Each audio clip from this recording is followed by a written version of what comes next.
안녕하세요, 다니쌤입니다. 자, 오늘은 아주 흥미로운 얘기를 해보겠습니다. 자, 여러분이 사는 동네, 만약에 은퇴를 준비하는 55세에서 64세 이 인구가 1%만 늘어도요, 그 지역 집값 어떻게 될까요? 네, 무려 1.82% 떨어진다고 합니다. 오늘은요, 고령화 그리고 집값, 또 여러분이 살고 있는 동네 집값이 어떻게 될지 미래를 인구 통계를 통해서 예측해 보겠습니다. 자, 아주 흥미로운 통계표를 하나 보겠습니다. 인구 상한판인데요. 자, 여기는 현재, 그리고 2050년, 25년 뒤인 미래. 그렇게 멀지 않은 미래죠. 얼마나 많은 것들이 어떻게 바뀔까요? 네, 정말 많이 바뀝니다. 일단 인구수가 바뀌죠. 자, 현재 우리나라 인구는요, 5,160만 명 정도 됩니다. 자, 그런데 25년 뒤에는 4,710만 명. 네, 일단 인구가 많이 줍니다. 자, 두 번째, 현재 우리나라 중위 연령은 46.7세인데 25년 뒤에는요 58.1세로 12살 정도 더 늘죠. 네, 점점 나이가 많아진다는 겁니다. 또 이걸 볼까요? 자, 65세 이상 고령 인구 지금 현재 20.3%입니다. 자, 우리나라는요 2024년 12월 24일 날짜로요 초고령 국가에 진입했습니다. 이 말은 무슨 말이냐면 65세 이상 인구가 전체 인구의 20%를 넘었다는 뜻이죠. 그런데 이제 시작이에요. 자, 2025년에서 25년 뒤 2050년이 되면 현재 20.3%인 고령 인구가 40%가 넘습니다. 즉, 이제는 길거리에서 25년 뒤에는 길거리에 지나다니는 분들 10명 중에 4명 이상은 65세 이상의 고령 인구라는 뜻입니다. 자, 그리고 또 하나. 자, 현재 우리나라 생산 연령 인구, 즉 15세에서 64세가 69.5%예요. 거의 70%죠. 자, 25년 뒤 2050년대에는 어떻게 될까요? 51.9%로 확 줍니다.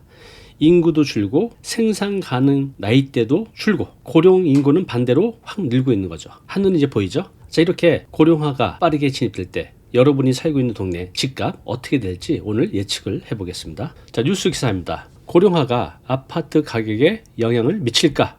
어떻게 생각하십니까? 답은 미칩니다. 영향을 준다는 거죠. 어떤 영향을 어떻게 줄지 뒤에서 알아보겠습니다. 자, 이런 뉴스 기사도 있습니다. 이 동네는 다 어르신뿐이네. 은퇴자들 많이 사는 곳 집값 더 떨어졌다라는 뉴스 기사예요. 자, 이 근거가 뭐냐면요. 정준호 교수님의 고령인구 주택가격 영향 분석을 한 논문이 있는데 여기에 나와져 있습니다.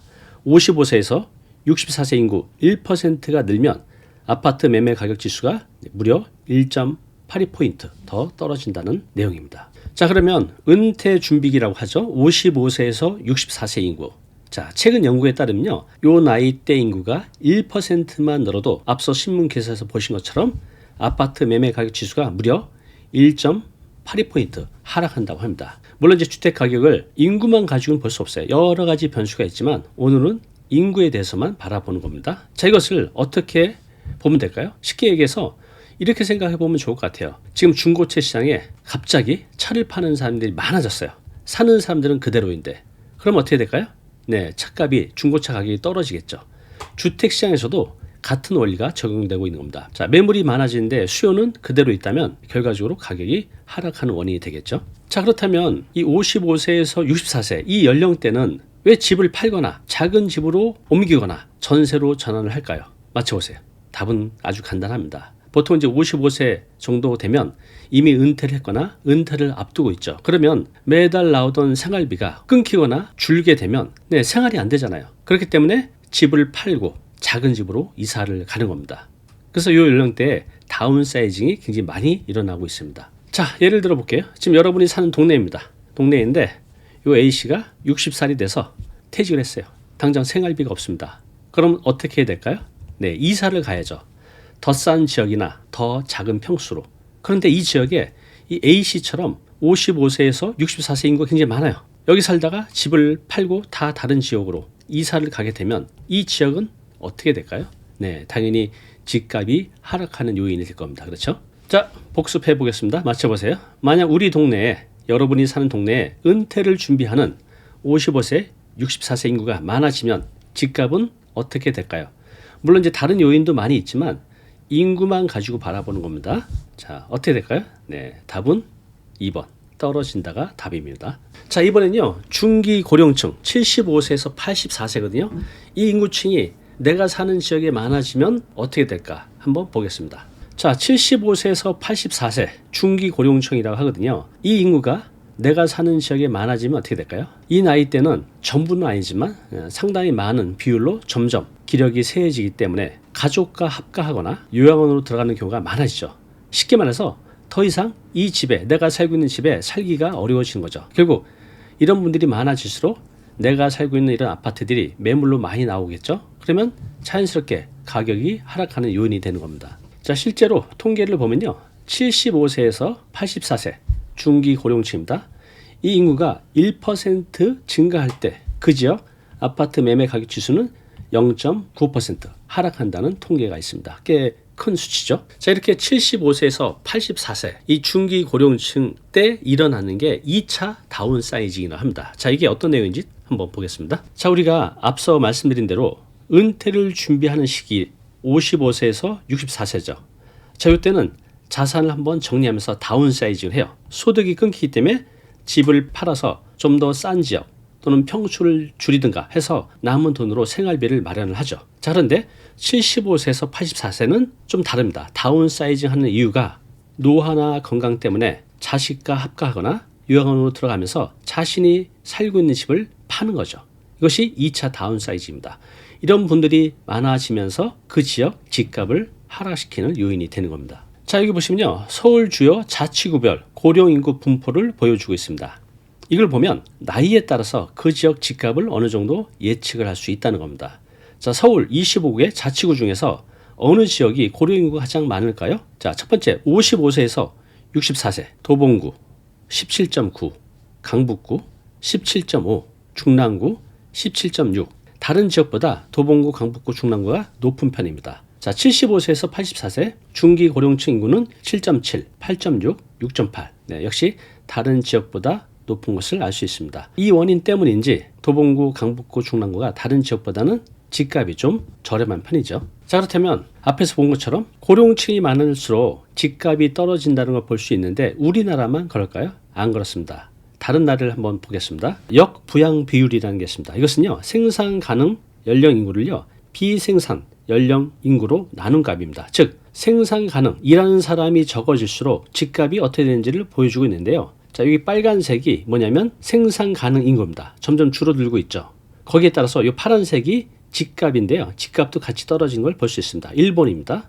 자, 스페인도 역시 부양 비율, 즉 쉽게 말해서 생산 가능 인구가 떨어질수록 거기에 맞춰서 집값도 떨어지는 걸 볼 수 있습니다. 영국, 아일랜드 다 마찬가지죠. 자, 이것은요, 전 세계에서 똑같이 일어나는 반응인 것 같습니다. 생산 가능 인구가 많아지면, 즉 노인 인구가 많아지면 그 지역의 집값은 떨어진다는 것을 요 표 하나로 볼 수 있습니다. 자, 그런데 아주 특이한 게 있습니다. 좀 전에 말씀드린 대로 55세에서 64세 또 중기 고령층인 75세에서 84세 요 인구가 그 지역에 많으면 집값이 떨어진다고 했잖아요. 그 사이 전기 고령층, 즉 65세에서 74세 이 인구가 그 지역에 많으면 집값이 떨어질까요? 역시 고령층이죠. 네, 답은 올라간다입니다. 자, 그러면 65세에서 74세 같은 고령층인데 그 지역에 요 인구층이 많으면 왜 집값이 올라가는지 보겠습니다. 자, 아까 말씀드린 대로 연령대별 아파트 매매 가격 지수 영향도인데요. 자, 55세에서 64세 보신 것처럼 0을 기준으로 집값이 떨어지는 것을 볼 수가 있습니다. 마찬가지로 75세에서 84세 중기 고령층도 이 0을 중심으로 가격이 떨어진 걸 볼 수 있죠. 그런데 65세에서 74세 자, 요 인구층에서는 오히려 가격이 올라가는 것을 볼 수 있습니다. 자, 이것이 왜 그런지 한번 보겠습니다. 자, 64세에서 74세 요 나이대를 전기 고령층이라고 합니다. 자, 그런데 요 위층인 75세에서 84세 여기를 중기 고령층이라고 하죠.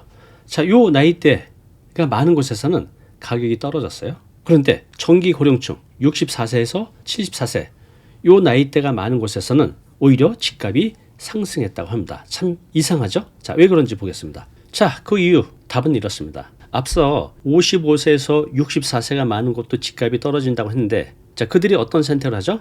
다운사이징을 하죠. 자, 그런데 요 나이 때는요, 은퇴 후에도 경제활동을 지속적으로 합니다. 적극적으로.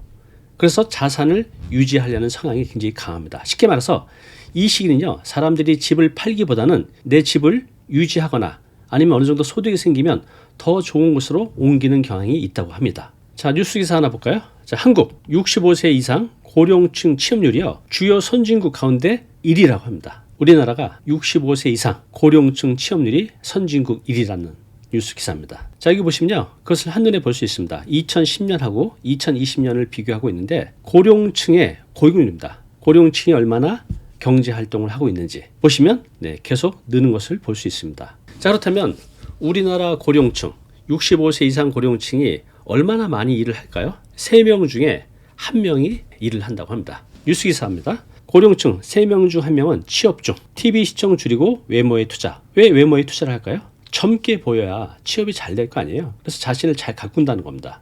우리나라 고령층 3명 중 1명 취업 중이라는 뉴스 기사입니다. 이 연령대는요. 이미 나이는 고령층에 진입을 했지만 경제활동을 지속적으로 한다는 겁니다. 또 연금도 받게 되죠. 그래서 지금 굳이 집을 팔 일이 없는 겁니다. 또 어느 정도 소득이 더 생기면 오히려 더 좋은 집으로 이사가는 수요도 많다고 합니다. 자, 그럼 지금부터는요. 지역별로 좀 보겠습니다. 지역별로 어느 지역이 고령층이 많은지 이걸 보시면 여러분들이 앞으로 내 집을 어디에 살까 투자 차원에서요. 재테크 차원에서는 어느 지역에 사야 좋을지를 판단하는데 좋은 자료가 될 것 같습니다. 자, 보겠습니다. 일단 전국을 보겠습니다.